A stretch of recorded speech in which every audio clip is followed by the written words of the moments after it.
Hey everybody, welcome back to Church of the Revolution. My name is Charlie. I call myself the Commie Preacher. And as always, our core message here is that Jesus was a communist. And again, you don't have to believe that Jesus was God, that he was even a real person to believe that Jesus was actually a communist. He was an inspiration to the modern philosophy of communism. And I cover in earlier videos, I have 3 of them. One is fairly short and probably not thorough, and then the other 2 are more at length and more thorough about the claim that Jesus was a communist. So if you have a question about that, go to a previous video of mine. But today, I'm going to be focusing on a very different topic, and I call it a Radical Gxd. And you could have spelled this a couple of different ways. You see I've got here GXD/ESS, meaning the divine being that we're going to talk about today is not confined to the binary gender, but in a certain sense includes both male, female, and non-binary identities. They, her, mother. So I would say that for the purposes of what I'm going to say about the divine being, I am talking about the divine being as a non-binary female mother goddess.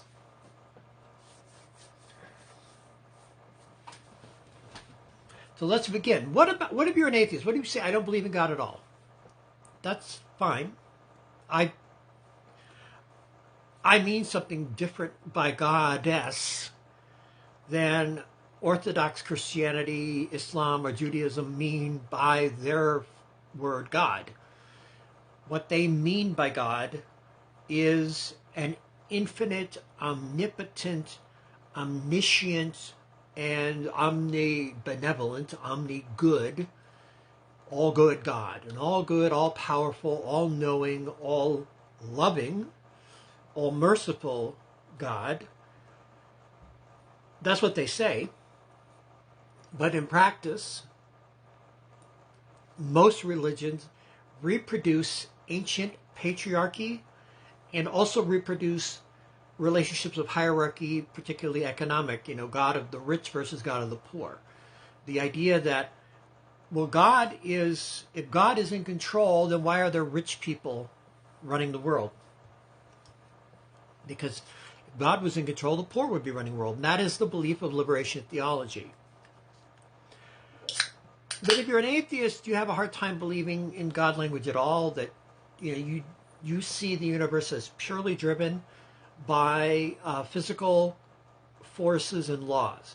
And I want to emphasize that here at the Church of the Revolution, we are a science-embracing movement. We are aiming at embracing fully and wholly, without reservation, the true, authentic results of scientific investigation. And I mean that. It extends to things like life after death. I don't believe that there's an invisible part of your consciousness that somehow is going to go off to a far-off planet or reincarnate in a different body. Once this body dies, I'm dead. The only opening I will allow for that is that in the future, using quantum and nanotechnology, it might be possible to bring humanity back from the dead, everyone who has died. A technological resurrection. I think that certainly is within the realm of conceivable possibility.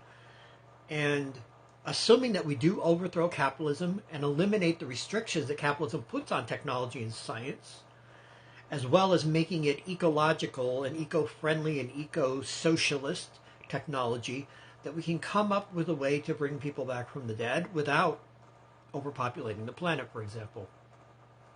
That's a whole other story. Maybe I'll deal with that later.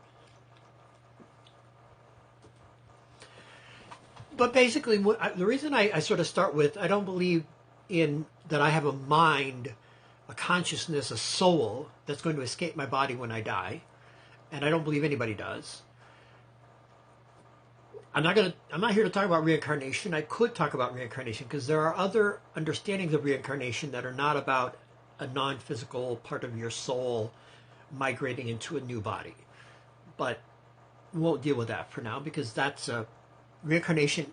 I would say most of my audience is not going to be interested in reincarnation, or at least not open to it in some way, because I expect most of my audience is going to be non-theist atheists who are Marxist or communist, and then Christians who just want to know how in the world can you say Jesus was a communist. Some Christians do believe this. I'm not the only preacher who says Jesus was a communist. I can list off these people.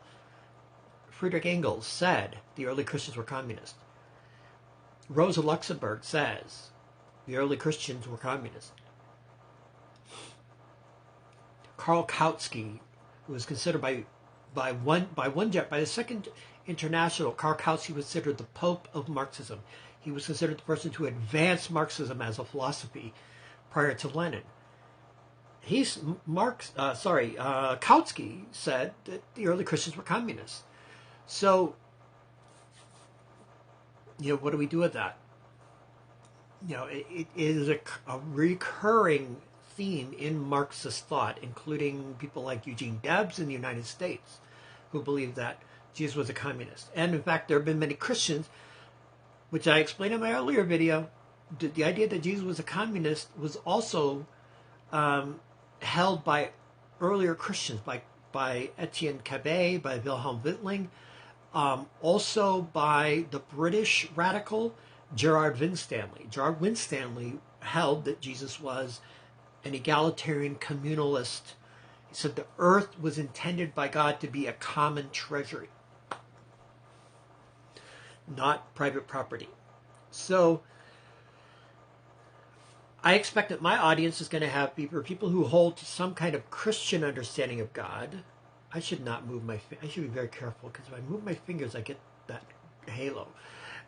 But and also atheists who, there isn't any God, but I'm a Marxist, so I'm curious about this person who's corrupting pure atheist Marxism with religion. And I'm not. I am creating what I consider to be an alternative stream. This is a religious communism is what I advocate. It doesn't mean it's apolitical. It's absolutely not. I would be entirely, in fact, I have joined secular socialist organizations twice in my life. Organizations that had communists in them. So I don't come to the conclusion of a lot of religious communalists who say, it's all about creating little tiny communes and conclaves away from the rest of the world. That's not my understanding of communism. Communism is intended by Jesus and by the Bible to be spread around the world. Now, the fact that I brought in the Bible reminds me that I will have to do a video on the Bible itself. This is a series that I'm calling the Lenten Revolutionary Reorientation Series. And so each of these videos in here is taking up a topic of reorienting your understanding of Jesus.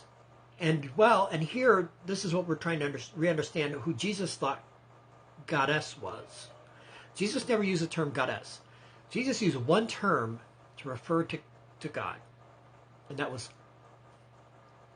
pater in the Greek, and in the Aramaic it was Abba. God was Abba. God was parent. God was his father. We know the story that Joseph was not the biological father of Jesus, that Mary was virginally conceived Jesus. Again, there's a reason why that miracle story is there. There are layers of symbolism and metaphor in the story, but it's not literally true, and I don't think it was intended to be literally true. It's intended to say something about who Jesus was. But we're not here to talk about the virgin birth. We're here to talk about the Abba, the goddess of Jesus, the mother of Jesus, the heavenly universal mother. So I call myself a pantheist or pandeaist. And I'll maybe spell that word out. It's Pandeaist, pandeaist, which means I believe all being is goddess. The whole cosmos, all that has genuine being is goddess. And I spell goddess this way. Non-gendered, but also inclusive of male and female and non-binary gender identities.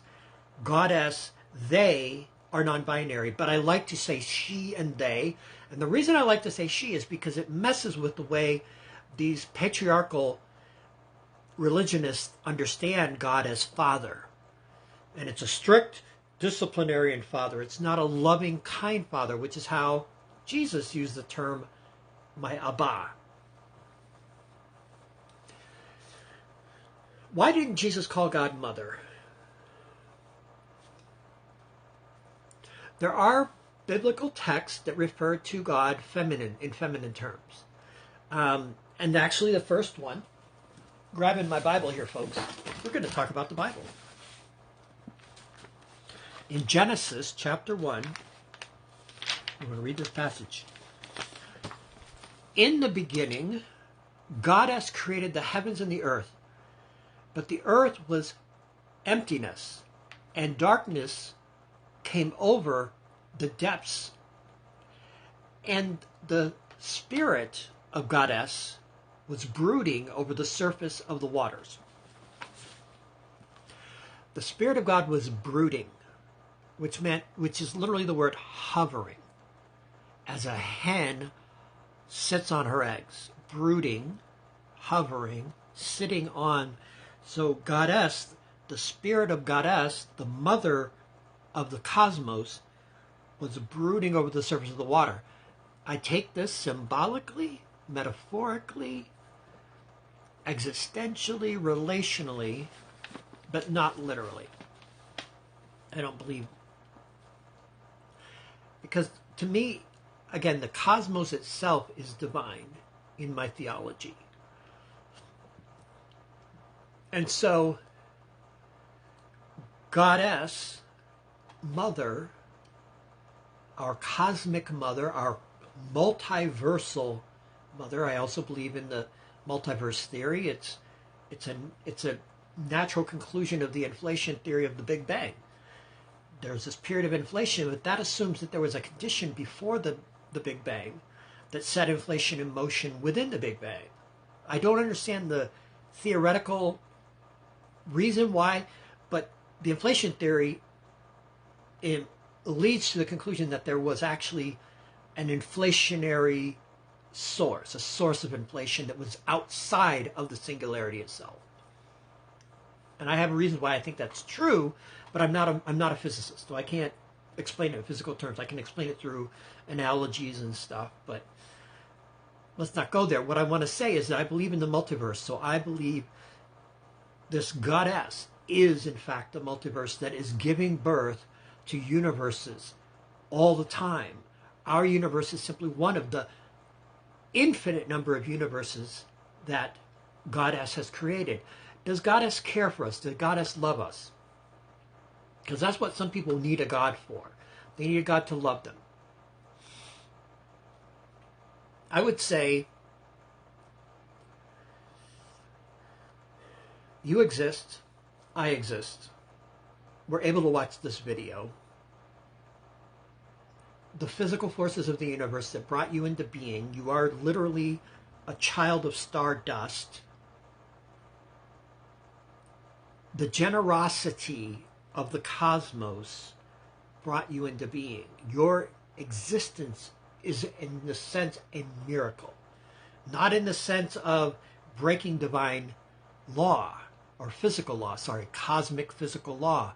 You are a miracle in the sense that you are a unique consciousness within a unique physical form that is nevertheless integrally connected to every other physical reality that is in your immediate environment. And as I say, you are a child of stardust. And that is your existence as a child of stardust. That means you are a child of Goddess, of the mother, of the source of the universe. So this is pantheism. Do I believe this is what Jesus would have said? There are two verses in the teachings of Jesus. One says, consider the lilies. They neither work nor do they create clothing, but Goddess clothes them more fine, more splendor, more beauty than Solomon's own court. So Jesus says that God clothes flowers. Goddess, she, they create the lily. And there's, it says, birds have nests, foxes have holes, but your home is given to you by Goddess. And so there is what I would call a certain nature mysticism in the teachings of Jesus. There is also a justice mysticism. The divine being, Goddess, Mother, is acting through us, her children, to try to create heaven on earth. And you can watch the video where I talk about, communism is heaven on earth. We are the children of the Goddess, of our Mother, the cosmic, universal, multiversal source of our existence, who is both male, female, and non-binary, and agender, all gender, is included within the cosmic whole, the multiversal whole.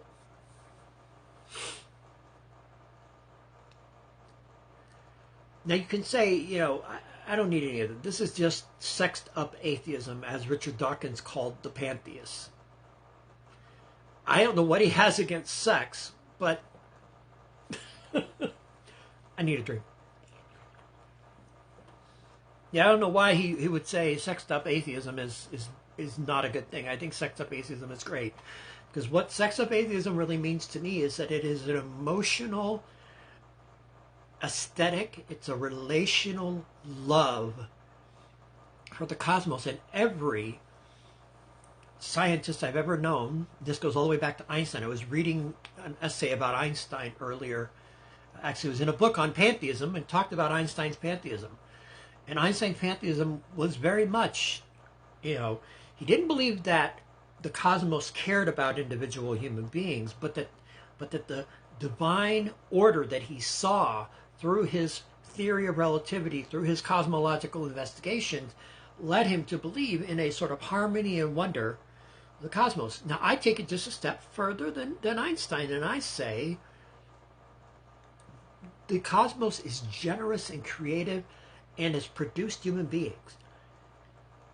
And human beings, with our power as children of the stars, we have nevertheless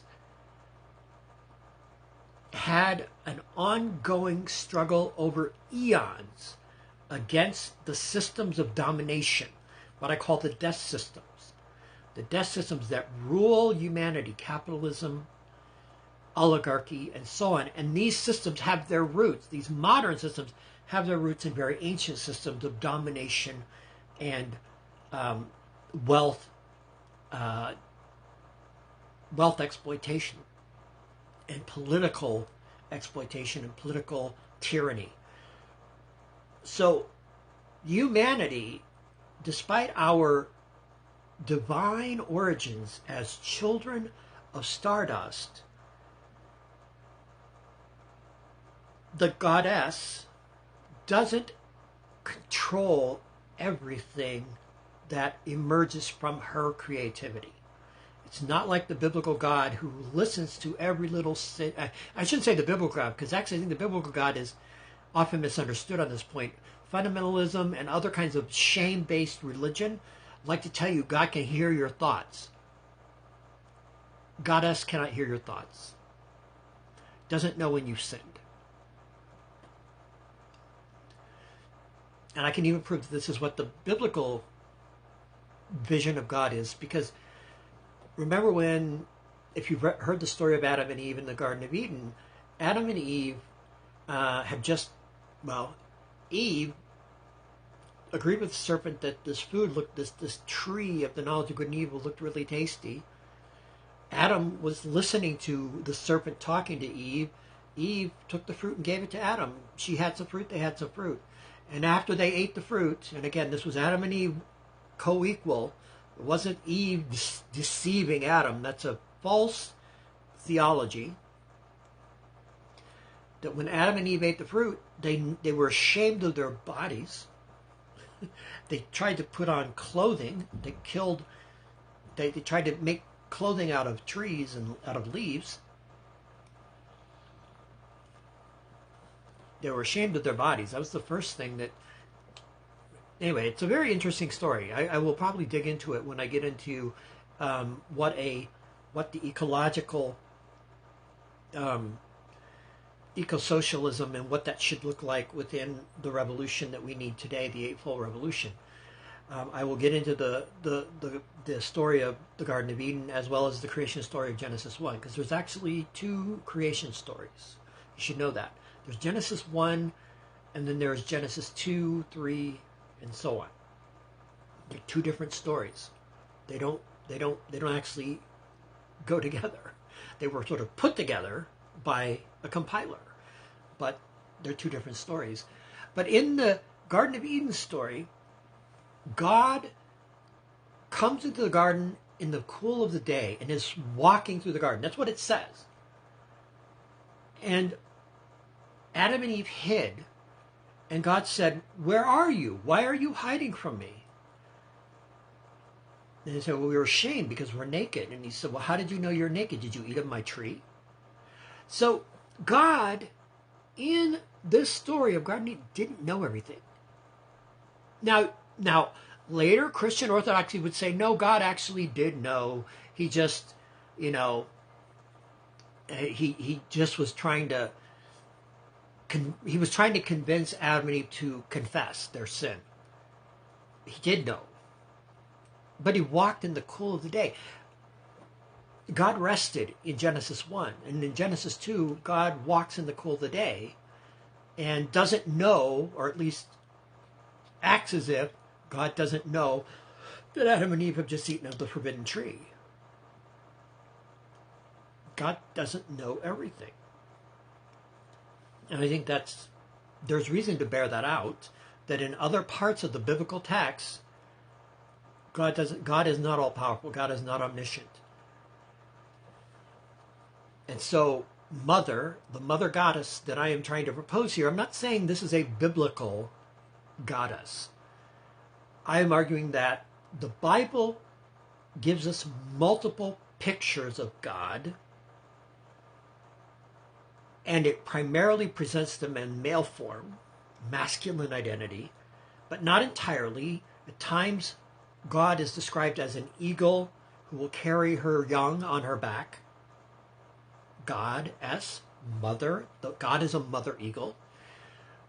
God is a woman who puts yeast in the dough to make the kingdom of heaven spread through the dough.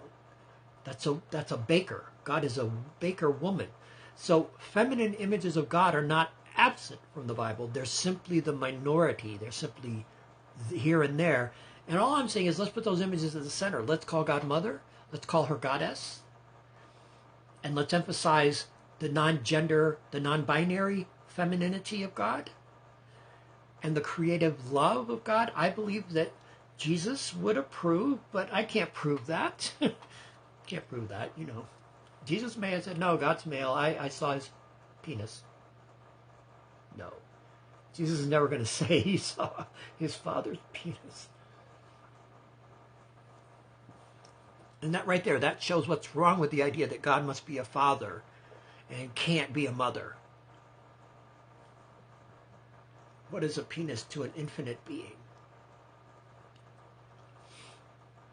I digress. Anyway, this is a video just basically trying to put in place what I'm going to be doing throughout these. God will be mother. She will be goddess. They will be goddess. Spirit will be goddess. And I am utterly committed to that language, and I am trying to practice it. Goddess, Mother, Cosmic Source.